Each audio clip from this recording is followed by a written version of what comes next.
नमस्कार दोस्तों, स्वागत है आप सभी का सनबिक क्लासेज में। आज का वीडियो है प्लेटफॉर्म के new book Bihar SSC practice set volume 2 में दिया हुआ टेस्ट सीरीज नंबर 18। इसमें पूरे 150 प्रश्न दिया गया है और पूरे प्रश्न को डिटेल सॉल्यूशन करेंगे, मैथ और रीजनिंग का भी। आप इसे ज़रूर देखें, एग्जाम में काफ़ी फ़ायदा मिलेगा। तो आइए शुरू करते हैं पहले प्रश्न से। पहला प्रश्न है कि हाल ही में साहित्य के लिए यूनेस्को की क्रिएटिव शहरों की सूची में भारत के किस शहर को शामिल किया गया है। यूनेस्को के क्रिएटिव शहरों की सूची में भारत के किस शहर को शामिल किया गया है, और इसका सही आंसर हो जाएगा ए, कोझिकोड को। कोझिकोड शहर को साहित्य के लिए यूनेस्को के क्रिएटिव शहर की सूची में शामिल किया गया है। यूनेस्को के क्रिएटिव शहर की सूची में भारत के कोझिकोड साहित्य के लिए और ग्वालियर को संगीत के लिए किया गया है। इसके क्या किया गया ग्वालियर के लिए, तो ग्वालियर को संगीत के लिए शामिल किया गया है, संगीत के लिए। वर्तमान में भारत में 42 जो है यूनेस्को विश्व धरोहर स्थल है, और 41वें यूनेस्को के विश्व धरोहर स्थल के रूप में पश्चिम बंगाल का शांति निकेतन को शामिल किया गया है, और 42वें यूनेस्को के विश्व धरोहर स्थल के रूप में कर्नाटक स्थित होयसला मंदिर समूह को शामिल किया गया है। नवंबर 2023 में 54वां भारतीय अंतर्राष्ट्रीय फिल्म महोत्सव का आयोजन कहाँ किया गया था। सही आंसर हो जाएगा ए, गोवा में। गोवा में नवंबर 2023 में 54वां भारतीय अंतर्राष्ट्रीय फिल्म महोत्सव का आयोजन किया गया। गणगौर महोत्सव राजस्थान का सबसे महत्वपूर्ण त्यौहार है, और अंतर्राष्ट्रीय पतंग महोत्सव गुजरात के अहमदाबाद में आयोजित किया जाता है। चिक्खल काली उत्सव कहाँ मनाया जाता है, तो गोवा में मनाया जाता है। चिक्खल कालो उत्सव गोवा में, और माटी कला महोत्सव अहमदाबाद गुजरात में मनाया जाता है। हाल ही में किस पूर्व यूएनओ महासचिव को संयुक्त राष्ट्र में 2023 के दिवाली पावर ऑफ वन पुरस्कार से सम्मानित किया गया है। 2023 दिवाली पावर ऑफ वन पुरस्कार से सम्मानित किया गया है। इसका सही आंसर हो जाएगा ऑप्शन ए, बान की मून को। बान की मून को संयुक्त राष्ट्र में 2023 दिवाली पावर ऑफ वन पुरस्कार से सम्मानित किया गया है। पूर्व महासचिव बान की मून को संयुक्त राष्ट्र में 3 प्रतिष्ठित राजनयिकों के साथ 2023 दिवाली पावर ऑफ वन पुरस्कार डिप्लोमेसी के ऑस्कर से सम्मानित किया गया है। चलिए अगले प्रश्न पे चलते हैं। भारतीय सेना द्वारा किस ऑपरेशन के तहत लद्दाख में रहने वाले बच्चों के लिए कल्याणकारी गतिविधियां चला रही है। भारतीय सेना द्वारा, और इसका सही जवाब हो जाएगा ऑप्शन डी, ऑपरेशन सद्भावना। ऑपरेशन सद्भावना द्वारा भारतीय सेना लद्दाख में रहने वाले बच्चों के लिए कई कल्याणकारी गतिविधियां चला रही है। सीबीआई ने ड्रग नेटवर्क को खत्म करने के लिए ऑपरेशन गरुड़ शुरू किया हुआ है, और उत्तर प्रदेश के पुलिस द्वारा ऑपरेशन दृष्टि अभियान के तहत शहर से लेकर गांव की मुख्य सड़क, चौराहों और गलियों तक सीसीटीवी कैमरे लगाए जा रहे हैं। और आरपीएफ ने 5 अप्रैल से 30 अप्रैल तक ऑपरेशन सतर्क के तहत शुरू किया है। अगला है, वर्ष खाली स्थान में छत्तीसगढ़, उत्तराखंड और झारखंड राज्यों का गठन हुआ है। तो इसका सही आंसर हो जाएगा ऑप्शन डी, 2000 ईस्वी में। वर्ष 2000 ईस्वी में छत्तीसगढ़, उत्तराखंड और झारखंड राज्यों का गठन हुआ है। अगर छत्तीसगढ़ की बात करें तो ये 1 नवंबर को हुआ है 2000, और उत्तराखंड 15 नवंबर, उत्तराखंड 9 नवंबर के और झारखंड 15 नवंबर का गठन हुआ है। चलिए अगले प्रश्न पर चलते हैं। निम्नलिखित में किस शहर को भारत में महलों का शहर, द सिटी ऑफ पैलेस के रूप में जाना जाता है। आंसर हो जाएगा ऑप्शन ए, कोलकाता। भारत में कोलकाता शहर को महलों के शहर, द सिटी ऑफ पैलेस के रूप में जाना जाता है। झीलों का नगर किसे कहा जाता है, श्रीनगर को। फल उद्यान का स्वर्ग, सिक्किम को। ईश्वर का निवास स्थान, प्रयाग। 5 नदियों की भूमि, पंजाब। बुनकरों का शहर, पानीपत। अंतरिक्ष शहर, बेंगलुरु। भारत का डेट्रॉयट, पीथमपुर को। पहाड़ी की मलिका किसे कहा जाता है, तो नेत्रहाट को। निम्नलिखित में से किस शहर को the queen of the Arabian sea, the queen of the Arabian sea के नाम से जाना जाती है। अब इसका आंसर हो जाएगा option B, Kochi. The queen of Arabian sea के नाम से जाना जाता है कौन, वो है कोच्चि। चलिए, ईश्वर के निवास स्थान के नाम से जाना जाता है प्रयाग। 5 नदियों की भूमि, पंजाब। बुनकरों का शहर किसे, पानीपत को। त्योहारों का नगर, मदुरै। Queen of Deccan, Pune. पूरब का पेरिस, जयपुर को कहा जाता है। खुशबुओं का शहर, कन्नौज को कहा जाता है। एसटीपीपी का पूरा रूप क्या है, और इसका सही आंसर हो जाएगा सी, सुपर थर्मल पावर प्लांट। एसटीपीपी का पूरा सुपर थर्मल पावर प्लांट है। भारत में सबसे अधिक विद्युत ऊर्जा का उत्पादन ताप संयंत्र द्वारा होती है। संयुक्त राष्ट्र संघ के किस महासचिव को मरणोपरांत नोबेल पुरस्कार प्रदान किया गया, और इसका आंसर हो जाएगा ए, डैग हैमरशोल्ड को। संयुक्त राष्ट्र के पूर्व महासचिव डैग हैमरशोल्ड को मरणोपरांत नोबेल पुरस्कार दिया गया था। इन्हें 1961 में मरणोपरांत शांति के क्षेत्र में नोबेल पुरस्कार दिया गया था। डैग हैमरशोल्ड स्वीडन के रहने वाले थे। इन्होंने संयुक्त राष्ट्र के संदर्भ में कहा था कि संयुक्त राष्ट्र की स्थापना मानवता को स्वर्ग पहुंचाने के लिए नहीं बल्कि नर्क से बचाने के लिए हुआ है। त्रिवेली जो है वो संयुक्त राष्ट्र के प्रथम महासचिव थे। 10 से 17 दिसंबर 2023 दिल्ली में आयोजित पहले खेलो इंडिया पैरा गेम्स में शीर्ष स्थान हासिल किया है, और इसका सही आंसर हो जाएगा ऑप्शन ए हरियाणा। हरियाणा ने 10 से 17 दिसंबर 2023 दिल्ली में आयोजित पहले खेलो इंडिया पैरा गेम्स में शीर्ष स्थान हासिल किया है। दिल्ली में आयोजित पहले खेलो इंडिया पैरा गेम्स शीर्ष में हरियाणा ने 40 स्वर्ण, 49 रजत और 26 कांस्य पदक जीतकर टोटल कितना 105 पदक जीतकर पहले संस्करण का खिताब अपने नाम किया है। हाल ही में निम्नलिखित में कौन सी भारतीय महिला cricketer ICC hall of fame में शामिल होने वाली पहली भारतीय महिला क्रिकेटर बन गई, और इसका सही जवाब हो जाएगा C Diana Edulji. Diana Edulji ICC hall of fame में शामिल होने वाली पहली भारतीय महिला क्रिकेटर बन गई, और वीरेंद्र सहवाग को भी आईसीसी हॉल ऑफ फेम में शामिल किया गया है। सहवाग टेस्ट में 13 शतक लगाने वाले पहले भारतीय खिलाड़ी भी हैं। विश्व का पहला कृत्रिम बुद्धिमत्ता एआई सुरक्षा संस्थान किस देश में स्थापित किया जाएगा, और इसका सही आंसर हो जाएगा डी ब्रिटेन में। विश्व का पहला एआई सुरक्षा संस्थान ब्रिटेन में स्थापित किया गया है। हाल ही में सैम ऑल्टमैन की स्थापना पर नवंबर 2023 को भारतीय महिला मीरा मुराती ओपन एआई की अंतरिम सीईओ नियुक्त किया गया है। कॉमनवेल्थ का मुख्यालय कहाँ है, और इसका सही आंसर हो जाएगा सी लंदन में। कॉमनवेल्थ का मुख्यालय लंदन में स्थित है। कॉमनवेल्थ अर्थात राष्ट्रमंडल का मुख्यालय इंग्लैंड के लंदन स्थित मार्लबोरो हाउस में स्थित है। राष्ट्रमंडल में कुल कितने अभी सदस्य हैं, तो टोटल अभी 54 सदस्य देश हैं।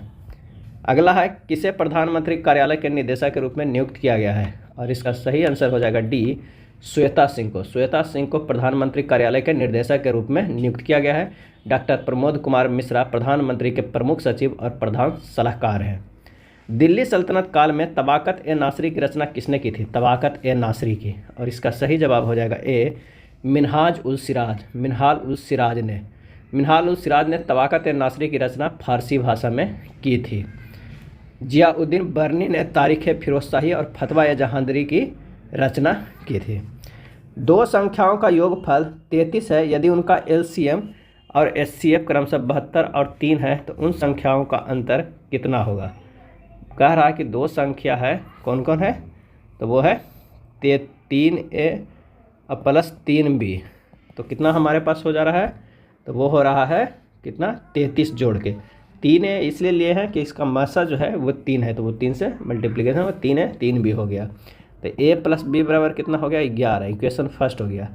अब लसा बराबर जो हमारे पास है वो कितना है 3, अब ab बराबर कितना हो जाएगा, तो वो हो जाएगा 72। ab बराबर कितना हो गया 24, ये सेकेंड हो गया।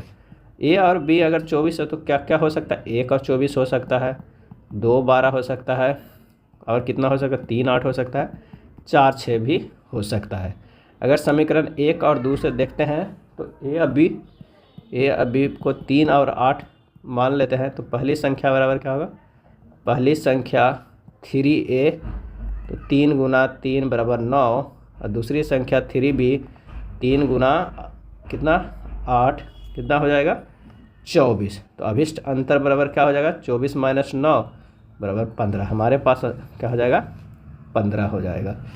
चलिए अगले प्रश्न पे चलते हैं। एक व्यक्ति अपनी संपूर्ण यात्रा का 1/8 भाग पैदल, 2/5 भाग साइकिल द्वारा और 1/4 भाग बस द्वारा तय करता है, तो शेष बची दूरी वह कार द्वारा तय करता है। यदि कार के द्वारा तय की गई दूरी 108 किलोमीटर हो तो उसके कुल यात्रा की लंबाई क्या होगा। आइए इसे सोल्व करते हैं। 1/8 प्लस 2/5 प्लस 1/4, जब इसे सोल्व करेंगे तो ये कितना हो जाएगा 31/40। शेष दूरी कितना बचा, 1 में 31/40 घटा देंगे तो कितना आ जाएगा 9/40 भाग। अब यात्रा की जो लंबाई है वो कितना हो जा रहा है, तो कह रहा है कि यदि कार के द्वारा तय की गई दूरी जो है वो 108 किलोमीटर है तो उसकी कुल यात्रा की लंबाई कितनी है, तो हो जाएगा कितना 108 भागा कितना 9/40 कर देंगे तो हो जाएगा 108 गुना 40/9, हमारे पास आंसर आ जाएगा 480 किलोमीटर। यदि ए का भाग बी के भाग का 2/3 तथा बी का भाग सी के भाग का 3/4 हो तो ए अनुपात सी का अनुपात क्या होगा, यानी ए बराबर हो जाएगा बी का 2/3, तो ए बी बराबर क्या हमारे पास आ जाएगा, वो आ जाएगा 2/3। बी बराबर हो जाएगा सी का 3/4, बराबर होगा बी बटा सी बराबर 3/4। तो ए अनुपात सी बराबर हो जाएगा ए बटा सी। तो कैसे हो जाएगा ए बटा बी गुना बी बटा सी कर दीजिए। 2/3 गुना 3/4 बराबर कितना हो जाएगा 1/2। अतः ए सी बराबर हमारे पास कितना आ गया 1/2, 1:2। आंसर ए हो जाएगा। कोई धनराशि 3:5 के अनुपात में पी और क्यू दो व्यक्तियों में विभाजित की जाती है, परंतु इसको 2:3 के अनुपात में विभाजित किया गया है, जिससे क्यू को 10 की हानि हुई। राशि क्या है? अब माना कि अभिष्ट राशि क्या है x है, और 3:5 के अनुपात में बांटने पर क्यू का भाग क्या होता? तो होता 5x/5 + 3 यानी 5x/8 होता। लेकिन 2:3 के अनुपात में बांटने पर क्यू का क्या हो गया? तो क्यू क्या हो गया 3x/2 + 3 बराबर 3x/5। अब इन दोनों का जो अंतर है 5x/8 - 3x/5 कितना क्या हानि हो रहा है उतना के बराबर, तो हानि 10 हो रहा है। जब इसे इक्वेट करेंगे तो हमारे पास x का जो मान आ जाएगा वो आ जाएगा कितना, वो आ जाएगा 400। आंसर जो हो जाएगा x बराबर 400। एक कक्षा के 40 छात्रों की औसत ऊंचाई 145 सेंटीमीटर है। इनमें से 8 छात्र जिनकी औसत ऊंचाई 142 सेंटीमीटर है उस कक्षा से चले जाते हैं तथा उनके स्थान पर 8 अन्य छात्र उनकी औसत ऊंचाई 147 सेंटीमीटर है सम्मिलित हो जाते हैं। अब कक्षा के छात्रों की नई औसत ऊंचाई क्या है? तो नई औसत ऊंचाई के लिए हमें क्या करना होगा कि पहले कितना था 145 था, अब हुआ कि 8 गुना 142 माइनस 147 बटा अगर 40 कर देते हैं तो हमारे पास वो आ जाएगा 100 कितना औसत ऊंचाई। तो जब इसे सोल्व करेंगे तो 145 + 40 बटा 40 सेंटीमीटर हो जाएगा। आगे सोल्व करेंगे तो हो जाएगा 146 सेंटीमीटर। आंसर हो जाएगा सी। डायरेक्ट कर दिया गया है। 4 वर्ष पहले श्याम की आयु राम की आयु से 3/4 गुनी थी।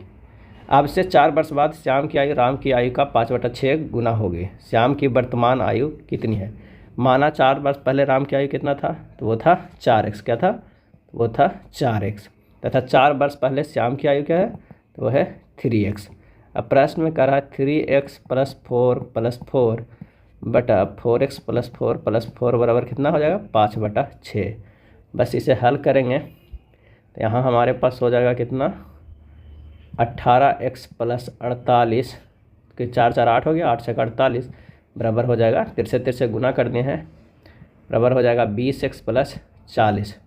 x का बराबर हो जाएगा 4। तो शाम का वर्तमान आयु कितना हो गया 3 गुना 4 + 4 बराबर 16 वर्ष। आंसर हो जाएगा सी।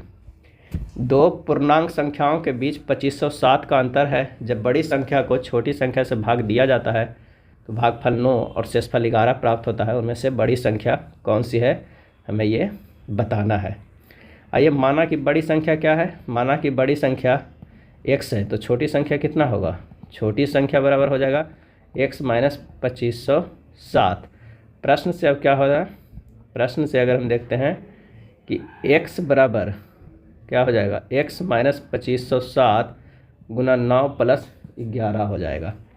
जब इसे आगे सोल्व करेंगे तो x बराबर हो जाएगा 9x - 2507 गुना 9 + 11। 8x बराबर हो जाएगा कितना 22,552। x का मान हो जाएगा 2819। तो बड़ी संख्या कितना आ गया 2819 सी हो जाएगा। चलिए दिए गए व्यंजक को सरलीकरण करना है। जब इसे पहले किसे भागा वाला कीजिएगा और इधर ये गुना का कीजिएगा, जब पूरे सोल्व कीजिएगा तो इसका आंसर जो हो जाएगा a 110। 500 से छोटी वह बड़ी से बड़ी संख्या ज्ञात कीजिए जो 6, 14 और 28 से विभाज्य है। तो सबसे पहले 6, 14 और 28 का एलसीएम ले लेंगे। 6, 14, 28 का जो हमारे पास है वो एलसीएम कितना हो जाएगा? तो एलसीएम हो जाएगा 84। अब 84 का अगर गुणक देखेंगे, 84 का गुणक देखेंगे तो 500 से छोटी बड़ी से बड़ी संख्या क्या है? तो हमको एक तो 84 होगा, 168 होगा, एक होगा 252। 84 से गुना करते चल जाइए 336 होगा, 420 होगा, 504 होगा, से इन्फिनिटी होगा। अब 500 से छोटी में 504 तो नहीं होगा, कितना तक होगा बड़ी से बड़ी संख्या? तो ये हो जाएगा 420 तक, यानी यहीं तक हो जाएगा। तो आंसर हो जाएगा डी। भिन्नों के अवरोही क्रम में लगाने पर क्या होगा? अवरोही क्रम में लगाना है तो 7/11 बराबर कितना होता है? 0.636 होगा। 16/20 को हम क्या लिख सकते हैं? 16/20 को 0.8 और 21/22 को लिख सकते हैं कितना? 0.954। अब कह रहा है कि अब रोही क्रम में लिखा अथी करना है, तो घटते क्रम में लिखेंगे तो सबसे पहले 21/22 होगा क्योंकि सबसे बड़ा वही है। हमारे पास जो आंसर आ जाएगा वो हो जाएगा सी। इस तरह का हो जाएगा। अगला प्रश्न है 999.1/7, 999.2/7, इसी तरह का कितना तक है? 6 तक का है। का सरलतम रूप क्या होगा? तो सबसे पहले हमें क्या करना होगा कि 999 क्या करते हैं कि अगर हम कॉमन ले लेते हैं, 999 गुना 6 कर लेते हैं क्योंकि पूर्णांक में है। अब प्लस, अब सारे पूर्णांक को बाहर कर 999 गुना 6 कर देते हैं और प्लस कर देते हैं, तो यहाँ आ जाएगा 1/7 plus 2/7 plus 3/7 plus 4/7 plus 5/7 plus 6 क्या हो जाएगा? 7 हो जाएगा। ये बाहर कर लिया। अगर इस सभी 999 को बाहर करना है अति भिन्न के जो पूर्णांक है 999 पूर्णांक 6/7, तो उसको क्या करना होगा कि 999 बाहर करके 6 बार है तो 6 से गुना करना होगा। जब इससे आगे हल करेंगे तो हमारे पास आ जाएगा 999 गुना 6 कितना हो जाएगा? 5994। अब प्लस इसको हल करेंगे तो कितना हो जाएगा? 21/7 यानी 3 हो जाएगा। 5994 अब प्लस 3 बराबर हो जाएगा 5997। आंसर हमारे पास आ जाएगा वो है ए। किसी संख्या को जब 119 से विभाजित किया जाता है तो शेषफल 19 प्राप्त होता है। उसी संख्या को 17 से विभाजित करने पर प्राप्त होने वाले शेषफल कितना होगा? तो हमारे पास फार्मूला एक है, भाज्य बराबर भाजक गुना भागफल प्लस क्या होता है? शेषफल होता है। अब हमारे पास भाजक जो है वो कितना है? 119x प्लस शेषफल कितना है? भाजक 119x, अब शेषफल 19 है, तो हो जाएगा 17 गुना 7x प्लस 17 प्लस 2 इसे लिख सकते हैं। 19 को 17 प्लस 2 कर दिए हैं, 119 को 17 गुना 7 कर दिए हैं, तो हो जाएगा कितना? 17 कॉमन ले लेते हैं, 7x प्लस 1 प्लस 2 हो जाएगा। तो शेषफल हमारे पास कितना यहाँ से दिख रहा है? तो शेषफल जो हमारे पास दिख रहा है वो ये 2 दिख रहा है, बराबर 2 आंसर हो जाएगा। अगला प्रश्न है कि दो संख्याओं का योग जो है वो 75 है और उनका अंतर 25 है, तो दोनों संख्याओं का गुणनफल क्या है? यहाँ पर दिया हुआ x प्लस वाई बराबर 75 और x माइनस वाई बराबर क्या है? वो दिया हुआ है 25। अगर इन दोनों इक्वेशन को हम हल करते हैं, यहाँ माइनस प्लस माइनस रख देंगे तो क्या होगा? 2y बराबर 100 हो जाएगा। तो y बराबर कितना हो गया? 50। इसमें मान रख देंगे तो x बराबर हो जाएगा 25। अब x गुना y पूछ रहा है, 50 गुना 25 पूछ रहा है। 50 कितना हो जाएगा? 50 गुना 25 पूरा है तो 25 से 125 एक 0 1250 हो जाएगा। आंसर हमारे पास आ जाएगा वो है बी। अगला प्रश्न है 200 को किसी धनात्मक पूर्णांक x से भाग दिया जाता है तो शेषफल 8 आता है, x के कितने मान है? यहाँ पर है 200 को x से विभाजित किया जाता है तो शेषफल 8 प्राप्त होता है। अतः x का पूर्णतः विभाज्य संख्या कितना हो सकता है? वो हो सकता है 192 हो सकता है। अब 192 का जो हमारे पास गुणनखंड आएगा वो क्या होगा? 192 को अगर देखेंगे तो 1 2 3 4 6 8 12 16 24 32 48 64 96 192 इतना है जो 192 को काट सकता है। तो शेषफल हमेशा भाजक से कम होना चाहिए, इसलिए जो हमारे पास x है, x ग्रेटर देन 8 होना चाहिए। तो वांछित मान कितना हो जाएगा? 12 से हो जाएगा। 12 16 24 32 48 64, तो टोटल जो हमारे पास आया है वो कितने आया है? तो वो हो जाएगा 8। कितने हो गए? 8। जिसे देख लीजिए यहाँ पर 1 2 3 4 5 6 7 8, आंसर हमारे पास हो जाएगा 8, क्योंकि पूछ रहा है कि किसी धनात्मक पूर्णांक x से भाग दिया जाए तो शेषफल x के कितने मान हो सकते हैं? तो 8 मान हो सकते हैं। अगला प्रश्न है कि 2.4 0.36 तथा 7.2 का महत्तम समवर्त ज्ञात करना है।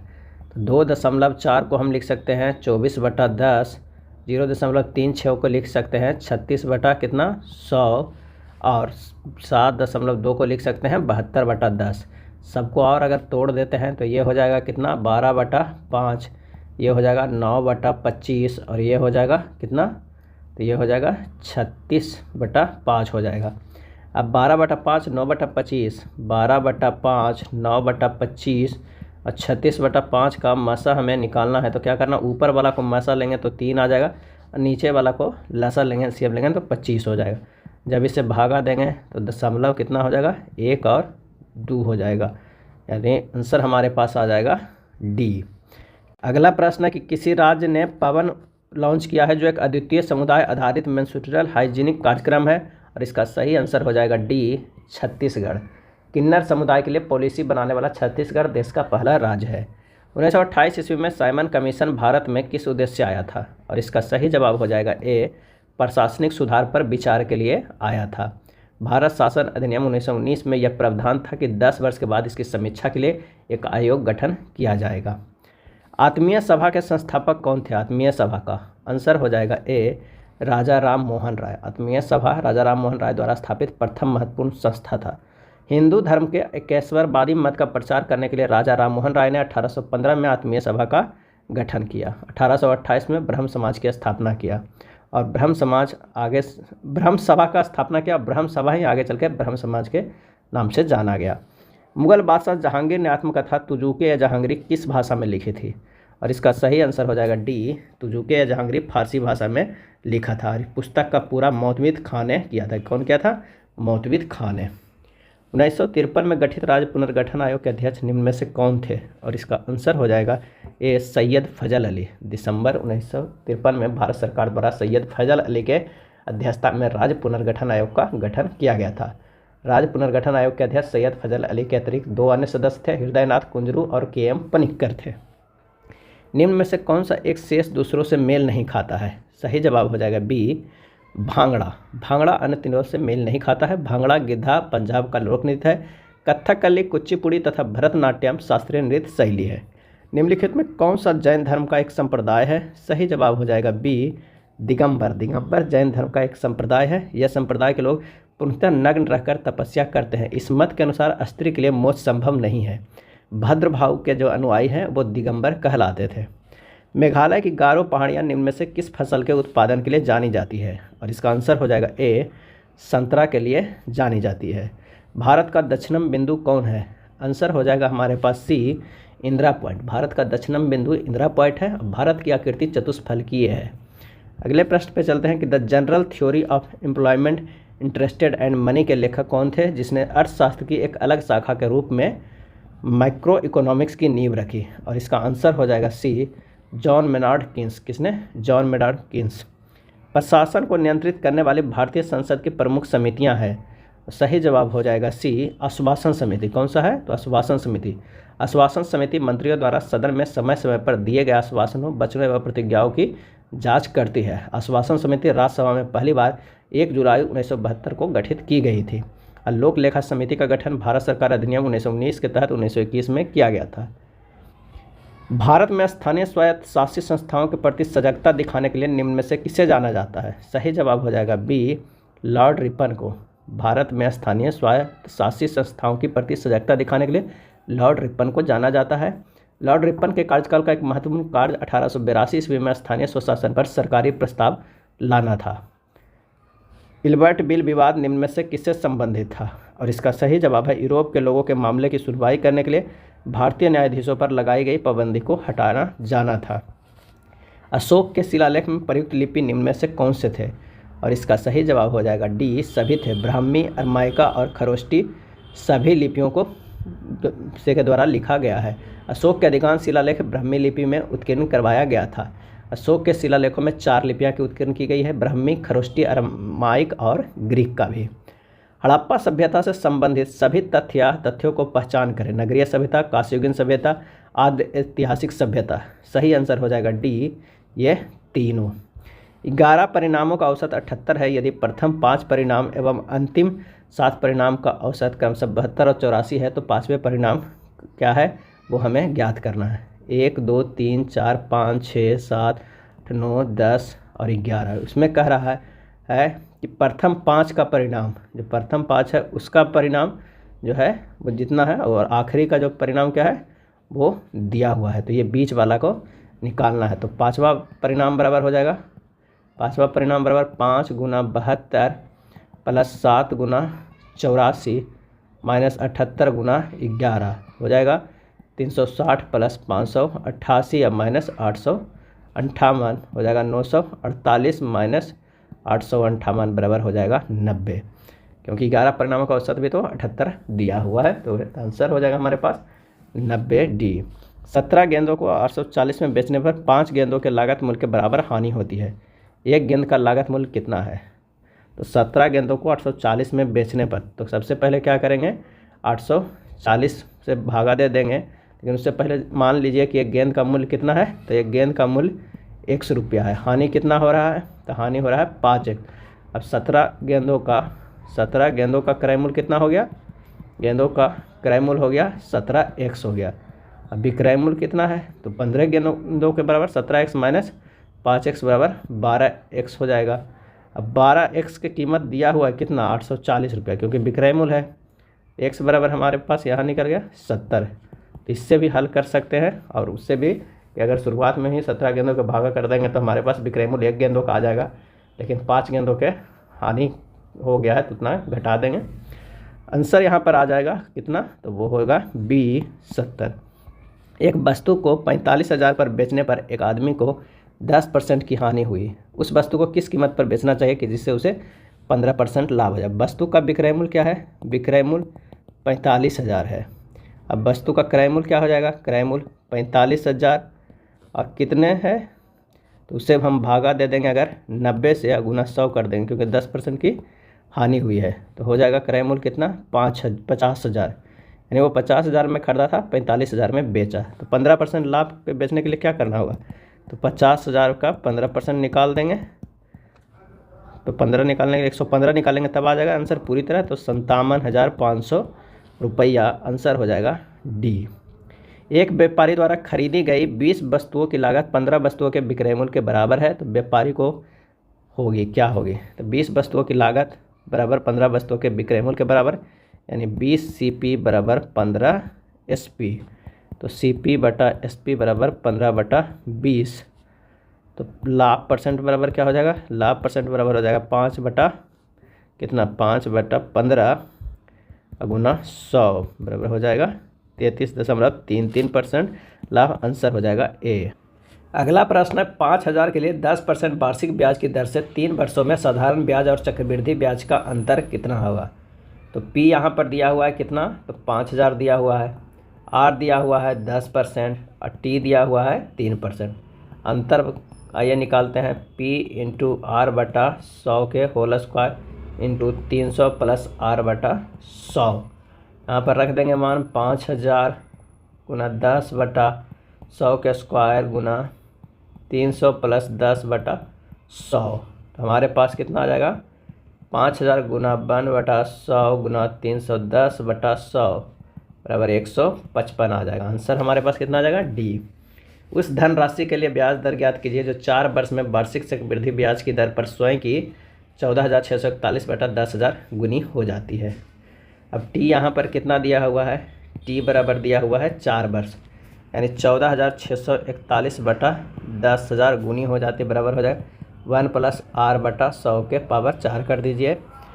अब जिससे निकालेंगे 11/10 के पावर 4 कीजिएगा तो ये आ गया, प्लस 1 प्लस R बटा 100 के 4, 11/10 बराबर हो जाएगा 1 प्लस R बटा क्या हो जाएगा 100, यहाँ से हमारे पास R निकल जाएगा, R बराबर कितना आ जाएगा 10% आ जाएगा। आंसर हमारे पास हो जाएगा ए। 48 व्यक्ति एक साथ प्रतिदिन 8 घंटे कार्य करते हैं और एक निश्चित कार्य 25 दिनों में पूर्ण कर सकते हैं, तो 15 व्यक्ति प्रतिदिन 10 घंटे काम करते हैं, उसी कार्य को कितने दिनों में पूर्ण करेंगे?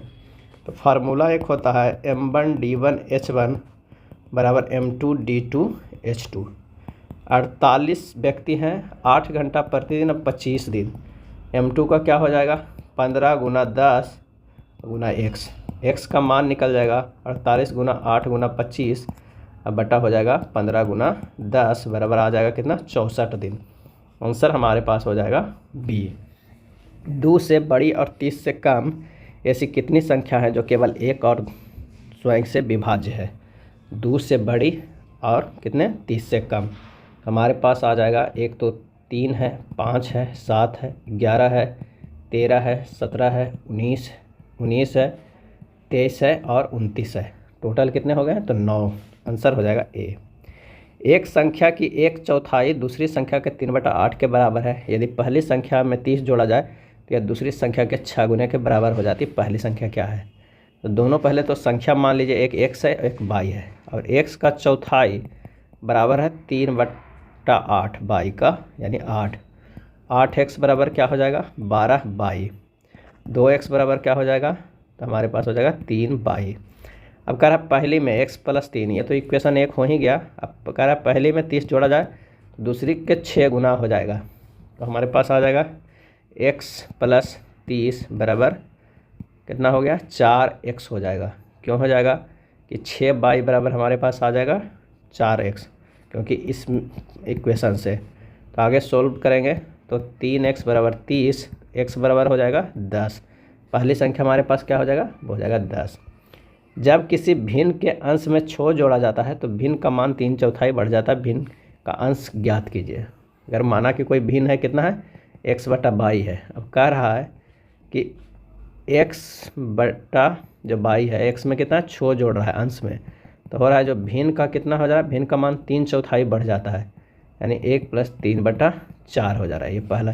जब इसे सोल्व करेंगे तो x + 6/y बराबर x/y गुना 7/4। x + 6 बराबर 7x/4। हल करेंगे, x बराबर कितना आ जाएगा? 8।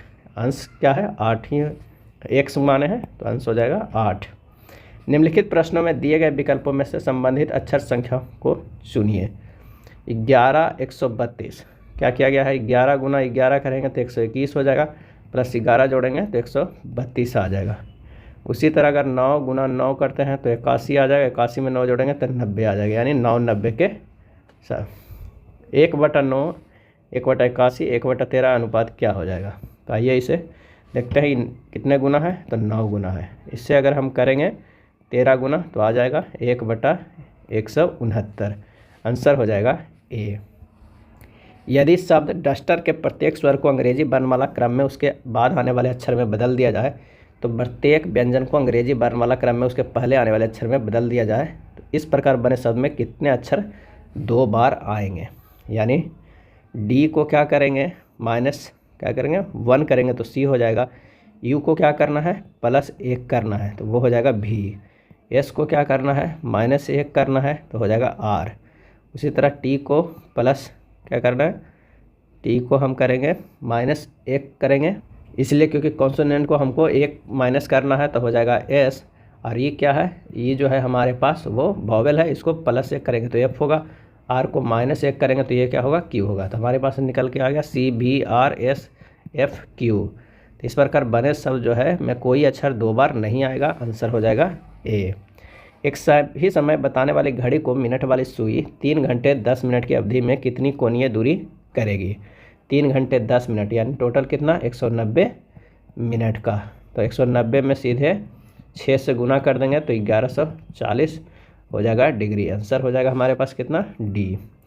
PQRS और T दोस्त हैं। R Q से लंबा है लेकिन S से छोटा है, T S से लंबा है, P सबसे छोटा है। उन सब में सबसे लंबा कौन है? तो हमारा निकल के आ गया T > S > R > Q > P हो जाएगा। आंसर हमारे पास हो जाएगा C। मक्का में सफ़ेद कली बढ़ किस तत्व की कमी से होती है? और इसका सही आंसर हो जाएगा बी, जिंक के। जिंक की कमी से मक्का में सफ़ेद कली रोग होता है, और दान में खैरा रोग, आम के लिटिल लीफ रोग जिंक के कमी से ही होता है। मटर का मार्स रोग मैग्नीज के कारण होता है। निम्न में से किस संविधान संशोधन अधिनियम ने सहकारी समितियों को संवैधानिक दर्जा तथा संरक्षण प्रदान किया है? आंसर हो जाएगा डी, 57वां संविधान संशोधन अधिनियम। इस संदर्भ में इसे निम्न 3 तरह के परिवर्तन इससे संविधान के किया गया है। इसने सहकारी समिति को गठित करने के अधिकार को मौलिक अधिकार बना दिया है। इसने एक नया राज्य को नीति निर्देशक तत्व जोड़ा सहकारी समितियों को प्रोत्साहन देने हेतु। और तीसरा है इसने संविधान में एक नया भाग 9B जोड़ा सहकारी समितियां शीर्षक से। अगला प्रश्न है कि निम्न में से संविधान के किस अनुच्छेद के तहत एक सरदार जी कृपाण धारण कर सकते हैं? तो इसका सही जवाब हो जाएगा ऑप्शन डी, अनुच्छेद 25 के तहत धारण कर सकते हैं, क्योंकि अनुच्छेद 25 के अनुसार सभी व्यक्ति को अंतःकरण की स्वतंत्रता का और धर्म के अबाध रूप से मानने, आचरण करने और प्रचार करने का समान हक है। निम्न में से कौन भारत में सेनाओं का राजनीतिक प्रमुख कह रहा है? राजनीतिक प्रमुख कौन होगा? आंसर हो जाएगा डी, प्रधानमंत्री। भारत में प्रधानमंत्री सेनाओं का राजनीतिक प्रमुख है। अब भारत में राष्ट्रपति तीनों सेनाओं के सर्वोच्च सेनापति होते हैं। भारत में राष्ट्रपति संवैधानिक कार्यकारी प्रमुख होता है, जबकि प्रधानमंत्री वास्तविक कार्यकारी प्रमुख होता है। ये ध्यान दीजिएगा इस पॉइंट के। निम्न कथनों पर विचार कीजिए। अब बताइए कि इनमें से कौन सा कथन है जो सही है। 1911 में हुई चीनी क्रांति का नायक sun यat-sen था, बिल्कुल सही है। sun यat-sen 1905 में तुंग मेंग हुई पार्टी का गठन किया था, ये भी सही है। 1911 ईस्वी के क्रांति के बाद चीन में गणतंत्र शासन पद्धति की स्थापना हुई, ये भी सही है। और इसका आंसर हो जाएगा ऑप्शन डी सभी। निम्नलिखित में किसे पूंजीगत व्यय माना जाता है? पूंजीगत व्यय माना जाता है, आंसर हो जाएगा सी स्कूल की इमारत का निर्माण। स्कूल की इमारत का निर्माण पूंजीगत व्यय माना जाता है। अस्थायी परिसंपत्तियों के विकास के लिए सरकार द्वारा किया गया व्यय पूंजीगत व्यय कहलाता है। स्विट्जरलैंड की राजधानी कौन सी है? और इसका सही आंसर हो जाएगा ए बर्न। स्विट्जरलैंड की राजधानी बर्न है। रेड क्रॉस की स्थापना 1863 ईस्वी के हेनरी ड्यूरेंट ने जेनेवा में किया था। रेड क्रॉस की स्थापना कब? 1863 ईस्वी में। फ्रांस के संसद का नाम नेशनल असेंबली है। ऑस्ट्रेलिया की राजधानी वियना है। निम्नलिखित कार्यों में से कौन सा कार्य स्थानीय सुशासन से संबंधित नहीं है? आंसर हो जाएगा डी लोक व्यवस्था का अनुरक्षण। निम्नलिखित में से किसे सामाजिक आधारित संरचना के अंतर्गत शामिल नहीं किया जाता है? और इसका आंसर हो जाएगा, वो हो जाएगा कौन? ऊर्जा और परिवहन को। सही आंसर हो जाएगा सी। सामाजिक आधारित संरचना के अंतर्गत ऊर्जा परिवहन को शामिल नहीं किया जाता है। सामाजिक आधारित संरचना के अंतर्गत शिक्षा, आवास एवं स्वास्थ्य को शामिल किया जाता है। ऊर्जा, परिवहन एवं संचार आर्थिक आधारित संरचना के अंतर्गत शामिल होता है। सांसद आदर्श ग्राम योजना के संदर्भ में कौन सा कथन सही है, यह हमें बताना है। आइए देखते हैं कौन सा कथन सही है। इस योजना के अंतर्गत भारत के सांसदों को एक गांव की पहचान करने और विकसित करने का प्रावधान है, बिल्कुल सही। इस योजना के अनुसार कोई सांसद स्वयं को अथवा पति पत्नी के गांव को गोद नहीं ले सकता है, बिल्कुल सही है। आंसर हो जाएगा सी। 1944 ईस्वी में गांधीवादी योजना को किसने प्रतिपादित किया था? और इस सही आंसर होगा डी श्रीमन नारायण अग्रवाल। श्रीमन नारायण अग्रवाल। वर्ष 1944 में प्रसिद्ध गांधीवादी अर्थशास्त्री श्रीमन नारायण अग्रवाल द्वारा गांधीवादी योजना प्रस्तुत की गई थी। गांधीवादी योजना विकेंद्रीकरण आर्थिक संरचना पर आधारित है। विकेंद्रीकृत आर्थिक संरचना को निचले स्तर पर लागू करने के लिए अनेकों योजनाएं प्रारंभ की गई थी। एक अन्नपूर्णा योजना, जो कई बार पूछा भी जाता है एग्जाम में, अन्नपूर्णा योजना शुरू कब हुआ है? तो ये 2 अक्टूबर 2000 ईस्वी को शुरू हुआ है। राष्ट्रीय खाद्य सुरक्षा अधिनियम जो है वो 12 सितंबर 2013 को शुरू हुआ। प्रधानमंत्री सुरक्षा बीमा योजना 9 मई 2015 को। अटल पेंशन योजना 9 मई 2015 को। और सर्व शिक्षा अभियान आरंभ हुआ है 2001 में। इसका आंसर हो जाएगा डी। पंजाब में वर्षा का कारण बनने वाले भूमध्य सागर से उत्पन्न होने वाले शीतोष्ण कटिबंधीय चक्रवातों में से किन फसलों को लाभ होता है? सही आंसर हो जाएगा डी रबी का फसल। किससे? रबी। पश्चिम विक्षोभ में शीत ऋतु में वर्षा से रबी फसल को बहुत लाभ मिलता है। ताप्ती नदी का उद्गम स्थल कहाँ है? ताप्ती नदी का उद्गम स्थल कहाँ है? और इसका सही जवाब हो जाएगा ऑप्शन डी सतपुड़ा। ताप्ती नदी मध्य प्रदेश के बैतूल जिले में महादेव की पहाड़ियाँ के दक्षिण से निकलती है और कुल लंबाई लगभग 730 किलोमीटर है। रात्रि के समय आकाश में मौजूद सबसे चमकीला ग्रह कौन सा है? आंसर हो जाएगा डी शुक्र ग्रह है। रात्रि के समय आकाश में मौजूद सबसे चमकीला ग्रह शुक्र ग्रह है। शुक्र ग्रह पृथ्वी से सबसे निकट है। शुक्र ग्रह का द्रव्यमान तथा आकार पृथ्वी के समान होने के कारण इसे जुड़वा बहन कहा जाता है। और शुक्र ग्रह पर CO2 की अधिकता के कारण इसे प्रेशर कुकर की संज्ञा भी दी जाती है। शुक्र ग्रह पर सक्रिय ज्वालामुखी पाए जाते हैं, जिसके कारण इसके वायुमंडल में सल्फर डाइऑक्साइड के घने बादल पाए जाते हैं। शुक्र ग्रह को सुबह का तारा और शाम का तारा भी कहा जाता है और इसके पास अपना कोई उपग्रह नहीं है। भारत सरकार ने नारकोटिक्स कंट्रोल ब्यूरो का गठन किस वर्ष किया था? सही आंसर हो जाएगा बी 1986 ईस्वी में किया था। चलिए अब एक असमान शब्द को पहचानना है इनमें से कि कौन सा असमान है। तो देखते हैं। M से O गया है +2 है, O से Q किया +2 है, Q से S गया है +2। इसमें से सब +2 है। अगर GHIJ को देखते हैं तो ये +1 और ये +1 है। CFIL को देखते हैं तो ये +3 और ये +3 है। PS से गया है +3, S से गया +2 और U से X गया है कितना है? +3। यानी ये सब में तो एक ही प्लस है, समान है, लेकिन इसमें अलग है। तो आंसर हमारे पास हो जाएगा ए। सरसों, जीरा, मूंगफली, सौंफ। सही आंसर हो जाएगा सी मूंगफली। मूंगफली को छोड़कर अन्य सभी जमीन के ऊपर फलता है, मूंगफली है जमीन के अंदर। आंसर हो जाएगा सी। कथन है आभूषण के लिए हम चमकदार धातु प्लेटिनम का इस्तेमाल करते हैं, एक विज्ञापन है। धारणा है प्लेटिनम एक चमकदार धातु है, आभूषण बनाने के लिए प्लेटिनम का इस्तेमाल होता है। इसका सही जवाब हो जाएगा डी, दोनों धारणा जो है वो निहित है। 79 की अगर हम बात करते हैं तो इसमें से कौन सा निष्कर्ष निकाला जा सकता है? इसका आंसर हो जाएगा डी, छात्रों की एक पंक्ति में एक छात्रा बाएं सिरे से 9वें स्थान पे, बाएं से 9वें स्थान पे है, यानी 8 है, ये 9वें स्थान, और दाएं सिरे से 12वें स्थान पे, ये 12वें पर है, इधर 11, तो 11 + 8 + 1 हो जाएगा, 11 8 कितना हो गया 19, 1 20। आंसर हमारे पास आ जाएगा, हो जाएगा 20।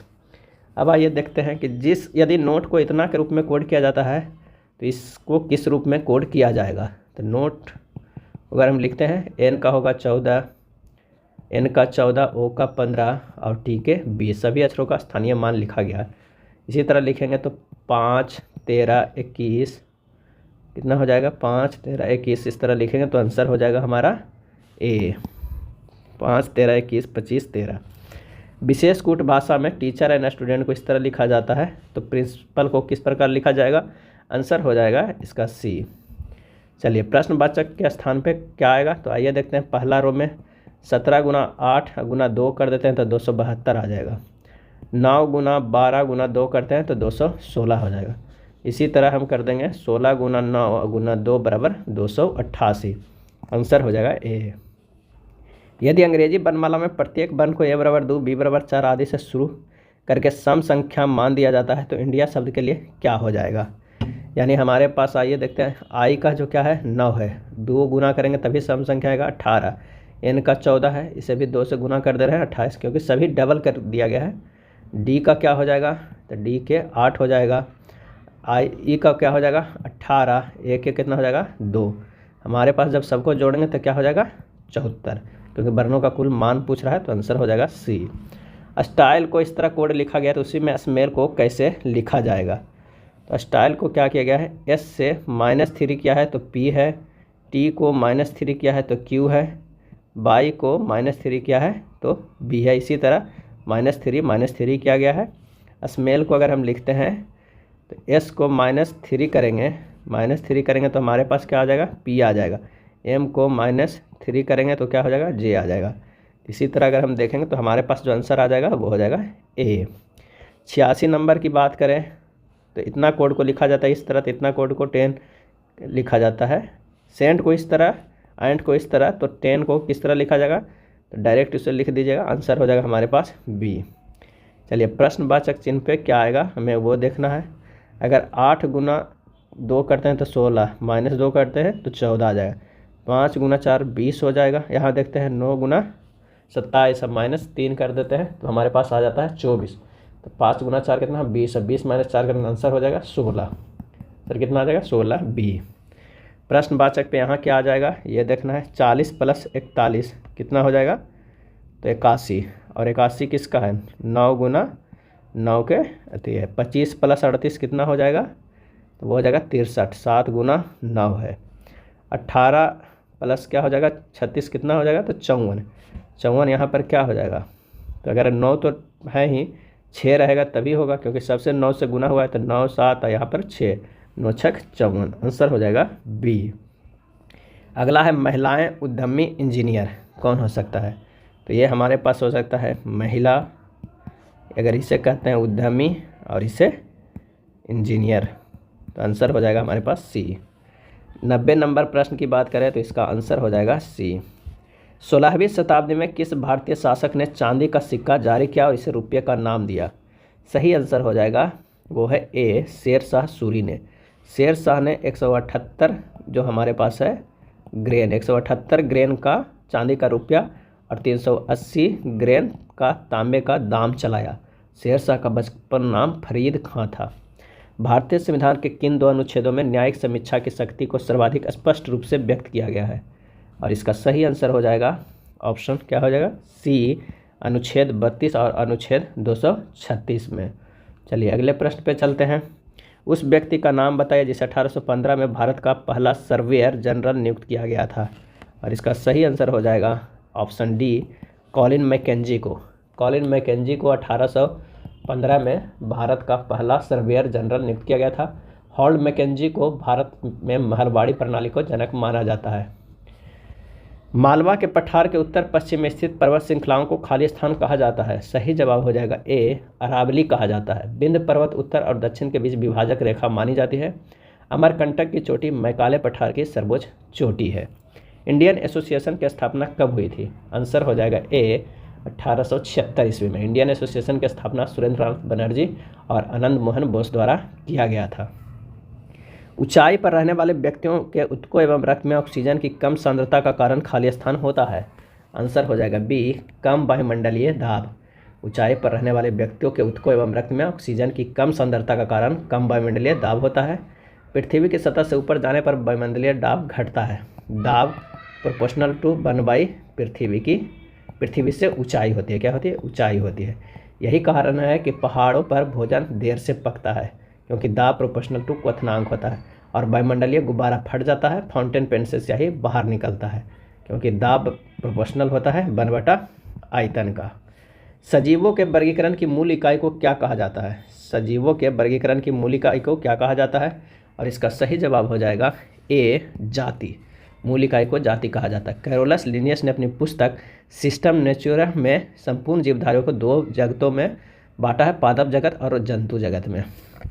किसी व्यक्ति द्वारा अपना पूर्ण प्रतिबिंब देखने हेतु समतल दर्पण की न्यूनतम लंबाई, आंसर हो जाएगा सी, व्यक्ति की लंबाई की आधी होनी चाहिए। किसी व्यक्ति द्वारा अपना पूर्ण प्रतिबिंब देखने हेतु समतल दर्पण की न्यूनतम लंबाई व्यक्ति की लंबाई की आधी होनी चाहिए। एक स्टेथोस्कोप में हृदय की धड़कन की ध्वनि स्टेथोस्कोप नली में गमन करती है। आंसर हो जाएगा बी, नली में बार बार प्रवर्तन द्वारा। किसके द्वारा? नली में बार बार प्रवर्तन द्वारा गमन करती है। स्टेथोस्कोप का आविष्कारक जो है वो किया था रेने लेनेक ने। निम्नलिखित में कौन सा कैल्शियम कार्बोनेट का एक रूप नहीं है? सही जवाब हो जाएगा B, gypsum. Gypsum calcium carbonate का रूप नहीं है। जिप्सम समान रूप से कैल्शियम सल्फेट है। कैल्शियम कार्बोनेट सफ़ेद रंग का जल में अबिलेय ठोस है। वाहनों में पीछे के दृश्य को देखने के लिए लगे दर्पण द्वारा आवर्धन। वाहनों में पीछे के दृश्य को देखने के लिए लगे दर्पण द्वारा आवर्धन, आंसर हो जाएगा ए, 1 से कम होता है। प्राकृतिक मोती है, सही आंसर हो जाएगा ए, एक मोलस्का है। प्राकृतिक मोती एक मोलस्का है। मोलस्का संघ के जंतु अधिकांश समुद्री, कुछ अलवणीय जल में और कुछ नम भूमि पर पाए जाते हैं। मोलस्का संघ के जीव का रक्त प्रायः रंगहीन होता है। निम्न में ट्रांजिस्टर का कौन सा भाग अल्पमत अमिश्रित होता है? सही जवाब हो जाएगा ऑप्शन बी, आधार। ट्रांजिस्टर का आधार भाग अल्पमत और अमिश्रित होता है। ट्रांजिस्टर के एक अर्धचालक युक्ति होती है जो चालक और कुचालक की तरह व्यवहार कर सकता है। कोई यात्री किसी गतिमान रेलगाड़ी में एक सिक्का उछालता है तो उसके पीछे गिरता है। इसका यह अर्थ है कि रेलगाड़ी की गति क्या है? आंसर हो जाएगा ए, त्वरित है। क्या है? त्वरित है। जब सिक्के को उछाला जाता है तो उसमें उतना ही वेग होता है जितना वेग रेलगाड़ी में होता है, परंतु उसी समय हवा में होने के कारण सिक्के का वेग रेलगाड़ी के वेग से कम हो जाता है, क्योंकि रेलगाड़ी त्वरित है, अतः यह यात्री के पीछे गिरता है। सोडा लाइम की एक बोतल को गर्दन से पकड़ा गया है और ऊर्ध्वाधर वृत्त में तेजी से घुमाया गया है। बोतल के किस भाग के निकट बुलबुले एकत्रित होंगे? सही आंसर हो जाएगा सी, गर्दन के निकट होंगे। बोतल के शीर्ष भाग में बुलबुले एकत्र होंगे, क्योंकि द्रव से गैस हल्का होती है जो ऊपर होंगे। पेय पदार्थ में क्या मिला हुआ रहता है? तो CO2। दिए गए वेन आरेख में एक संगठन कर्मचारी को दर्शाता है। त्रिभुज अधिकारियों को, वृत्त महिलाओं को, आयत MBA को, वर्ग तकनीकी कर्मचारियों को दर्शाता है।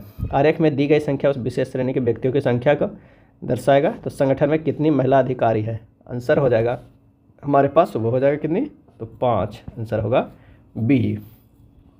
एक ही पासे की 2 भिन्न स्थितियों को दर्शाया गया है। यदि संख्या 6 के निचले फलक पर है तो ऊपरी फलक पे कौन सी संख्या होगा? यहाँ पर जो भी कॉमन है उससे हम क्लॉकवाइज घूम जाएंगे। एक कॉमन है तो क्लॉकवाइज घूम जाएंगे। एक होगा 1, 5, 6 पहला स्थिति में, दूसरी स्थिति में हो जाएगा 1, 3, 2, यानी 6 के हमारे पास जो विपरीत आएगा वो क्या आएगा? 2 आएगा। आंसर हमारे पास हो जाएगा बी का 2। अगले प्रश्न पे चलते हैं कि आध्या 500 मीटर उत्तर की ओर चलती है और बाएं मुड़ जाती है। 500 मीटर उत्तर की ओर चलती है और बाएं मुड़ जाती है, और उसके बाद वो 250 मीटर। अब वो अपनी प्रारंभिक अवस्था के संबंध में किस दिशा में है? तो ये दिशा में है उत्तर और पश्चिम। आंसर हो जाएगा सी। 19 फरवरी 2018 को सोमवार है, तो 19 अप्रैल 2019 का कौन सा दिन होगा? 19 फरवरी 2018 का दिन सोमवार। तो 19 फरवरी 2018 से 19 फरवरी 2019 के विषम दिनों की संख्या बराबर कितना हो जाएगा, तो वो है 1 विषम दिन हो जाएगा। 1 विषम दिन 1 साल में होता है, वो हो जाएगा।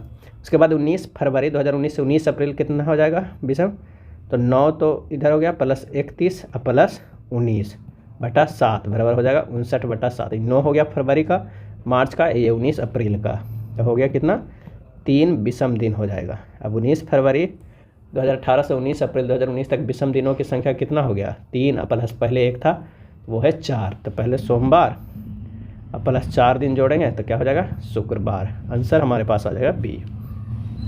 उस अक्षर संयोजन को चयन कीजिए जो नीचे दी गई अक्षर श्रृंखला को रिक्त स्थानों पर क्रमानुसार रखने से दी गई श्रृंखला पूर्ण हो जाएगा। सही जवाब हो जाएगा ऑप्शन हमारे पास वो है डी। चलिए, सम चतुर्भुज चालकों को, वर्ग सरकारी कर्मचारियों को, वृत्त मधुमेह रोगियों को दर्शाता है। संख्या उस विशेष श्रेणी से संबंधित लोगों की संख्या दर्शाती है। ऐसे कितने मधुमेह के रोगी है जो न तो सरकारी कर्मचारी है और ना ही चालक है। और इसका आंसर हमारे पास जो हो जाएगा वो हो जाएगा कौन सा, तो वो होगा 30, आंसर सी हो जाएगा।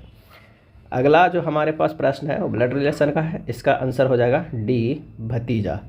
113 नंबर की अगर हम बात करते हैं तो इसका आंसर हो जाएगा बी।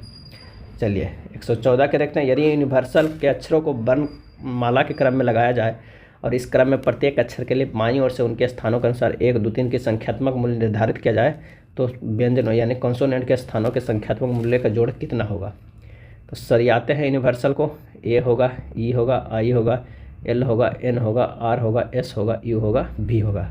1, 2, 3, 4, 5, 6, 7, 8, 9 इस तरह से आएंगे। तो कॉन्सोनेंट इसमें कौन कौन सा है, एक तो एल एन आर एस है, एल एन आर एस है, और एक ही ये भी है, यानी 3 + 4 4 + 5 + 6 + 7 और +9 है। सभी का योग कितना हो जाएगा 31 हो जाएगा। आंसर हो जाएगा हमारे पास बी। यदि संतरे को मक्खन, मक्खन को साबुन कहा जाता है, साबुन को स्याही, स्याही को शहद, शहद को संतरा, तो कपड़े धोने के लिए निम्न में से किसका प्रयोग किया जाता है, तो वो हो जाएगा साबुन को। उसे क्या कहा जा रहा है, तो वो स्याही कहा जा रहा है। तो आंसर जो हमारे पास हो जाएगा वो सी। चलिए, निम्न दिए गए समुच्चयों की संख्याओं के मध्य क्या होगा, आइए देखते हैं। संबंध 8 लिखा हुआ है 2 के पावर स्क्वायर प्लस 2, 18 लिखा है 3 के पावर स्क्वायर प्लस गुना 2 है, ऊपर में भी गुना 2 ही होगा। और नीचे अगर हम देखें 4 के स्क्वायर गुना 2 यानी 16 गुना 2 32 हो जाता है।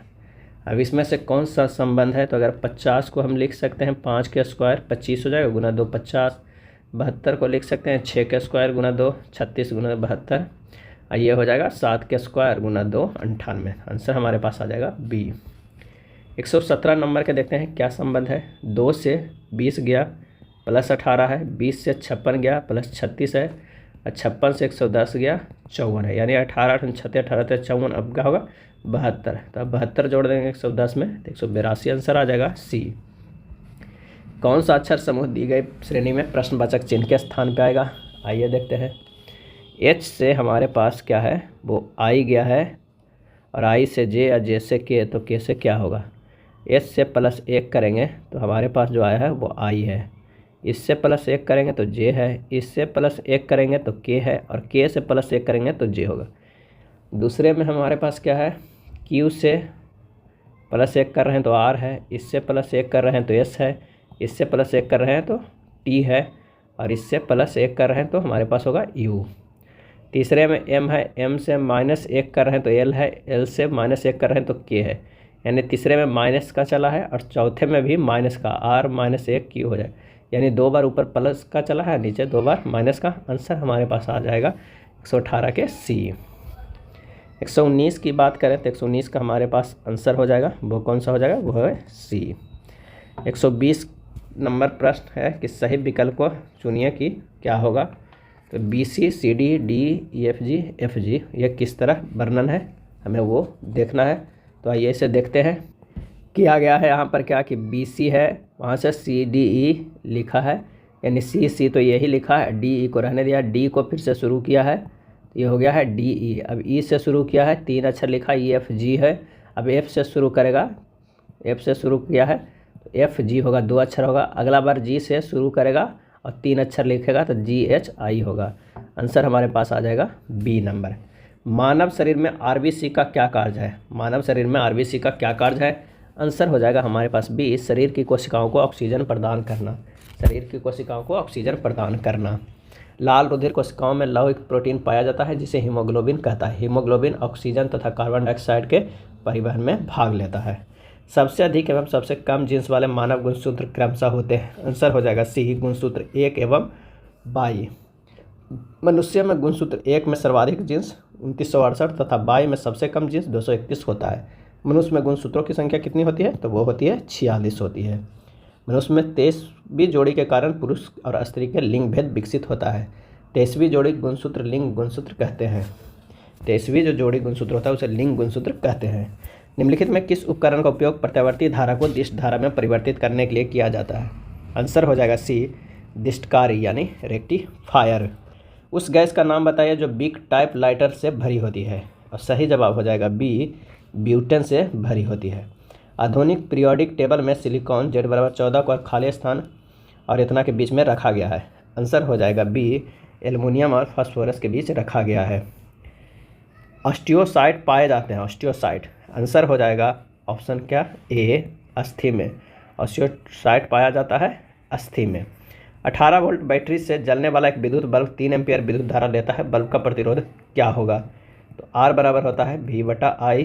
V 18 है, 3 लेता है यानी 6 ओम होगा। आंसर हो जाएगा सी। उस वैज्ञानिक का नाम बताइए जिसने इस सिद्धांत का प्रतिपादन किया था कि इलेक्ट्रॉन एक धनावेशित गोले में धंसे हुए होते हैं।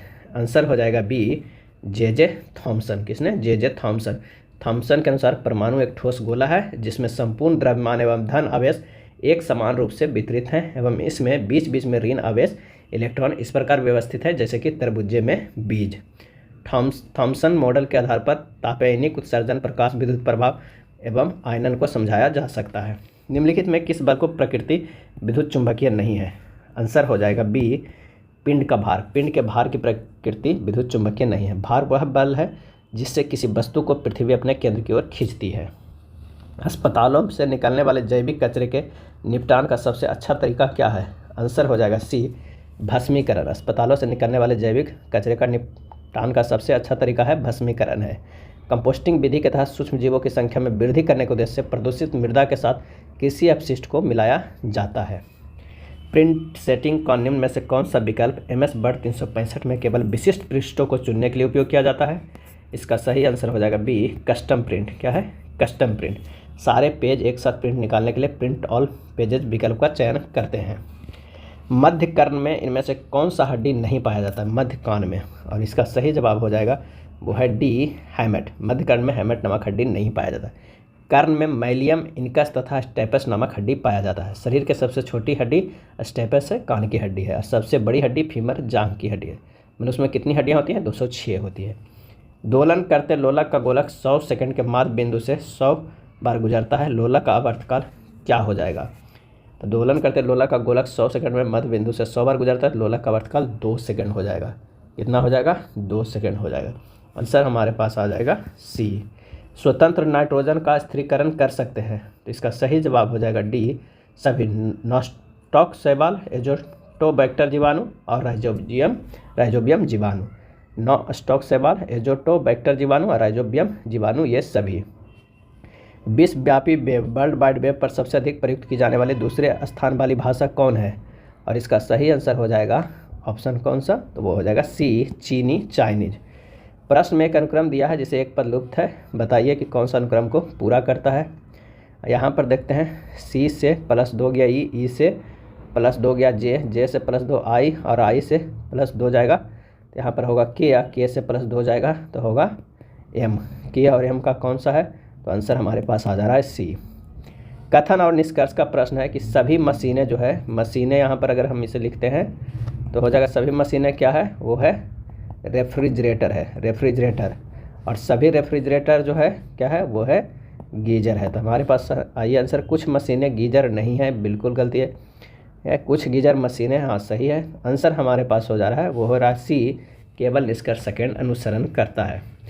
कुछ ब्यूटिशियन वास्तुकार है।